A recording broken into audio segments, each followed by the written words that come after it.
What is up, my friends? So The Conjuring 3, I made a video talking about the timeline for this film and the other ones that came in the franchise as well, so you can definitely go ahead and check out that video already if you haven't. But let's go ahead and talk about this film. So this one, pretty much as I said in my timeline explanation video, it takes place around a real life case. I will be doing a video on the real life case as well as the other cases the Warrens have covered on a separate day, maybe next week, so stay tuned for that. But let's get into what's going on right here. So the story takes place where David is a target of an occultist placing a witch's totem in the family's basement. Now goes back to a priest who actually got too close to a Satanist group that is actually called the Disciples of the Ram. Now if you're pretty much thinking to yourself, where have I heard that name? And you're wondering, why did I not remember that name?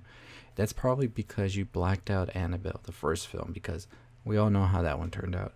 But they are actually the ones that Annabelle does end up joining, as we see at the end of Annabelle Creation, which is a far superior film than the first Annabelle. We're not even going to get into that right now. But pretty much these are the same people that the priests have been trying to get a glimpse into. And this actually happens that now they pretty much infiltrate him and his daughter ultimately does become involved, and she has to make rituals for the demon now what ends up happening, of course, as we know, is that these possessions and all of this are the reason after David's exorcism that Arne actually commits the crime that he commits, and pretty much that's where we are now. This is based on the true story. As I said at the beginning, I will be making a video talking about all of these different cases the Warrens took on, especially this one, so stay tuned for that.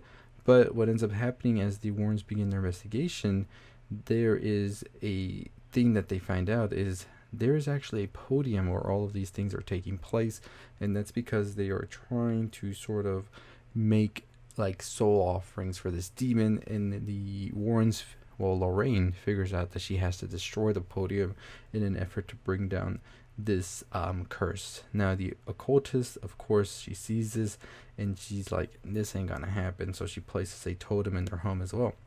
Now what the occultist wants to happen is for Arne to pretty much die, so the soul of his can be given to the demon and thus keep the cycle going, because this is what the occultist has to do for the demon.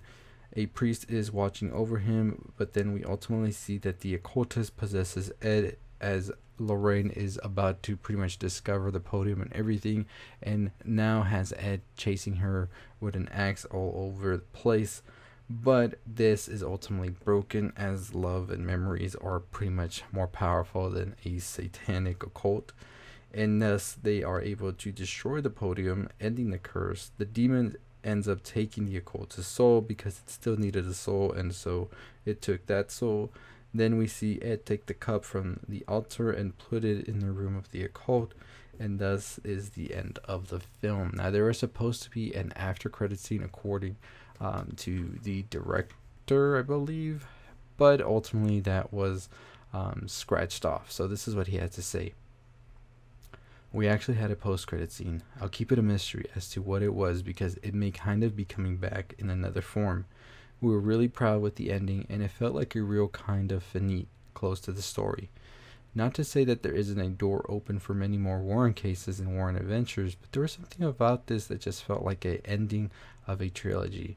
It just felt nice and solid with this ending. I'm glad that we didn't put it in, because it does seem sometimes like you're being kind of roped into the next one. Even though I do love that as a movie fan, there is something nice about kind of ending without it.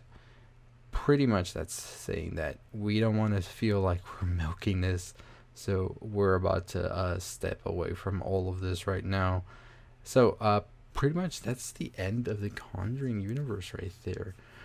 Many people were wondering what other cases they were going to take on, if this was going to continue for another trilogy or whatnot. As the sound of it, it doesn't sound like we will be seeing any of this happening. I do think that they wanted to come to an end and conclusion, that is to say the main Conjuring arc.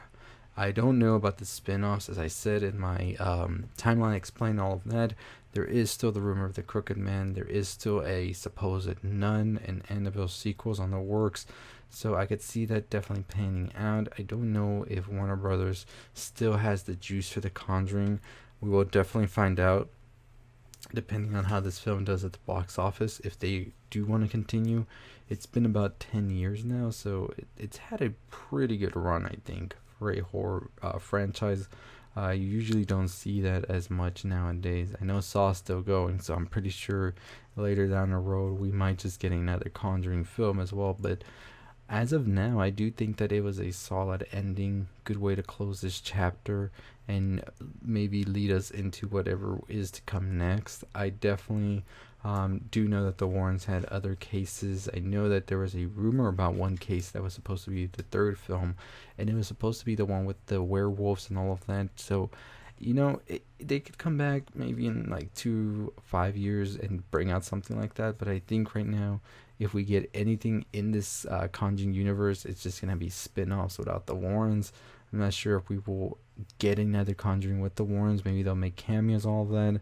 But I do see Warner Brothers trying to milk this a little bit more. So definitely should be interesting how it all pans out. Anyways, that is going to do it for me. Let me know your thoughts on the ending. What do you think that the after credit scene was? I do believe that it was the Nun. I think that they were trying to tease for another one, because I think the Nun did pretty good. Maybe not critically or review wise, but I think it did pretty good at the box office. So I think that that's something that they want to continue. Annabelle just at this point feels like it's been overdone. I don't see them going back to it. The Crooked Man, I don't think they would have saved that type of character for in post credit for this big of a movie. I feel the Nun is a bigger compass. It encompasses more because it was a pretty big thing in the second one. So we're definitely going to see what happens next. As always, let me know your thoughts below on the movie. Did you enjoy? Did you not? What are you hoping to see from the Conjuring universe? Or should they just put this one down and start with something new? I do think it's time to see something new, and I would really love to see some other directors get a chance to do something as well. So let me know your thoughts below. As always, that's going to do it for me. Make sure you are subscribed, like, comment, share on the road to 20,000 subscribers. And we are definitely pretty close to that.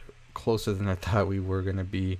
So as always, I'll see you next time. Stay safe, stay positive.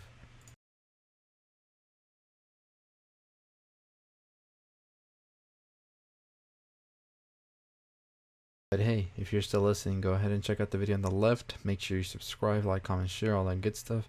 I'll see all of you next time. As always, stay safe, stay positive.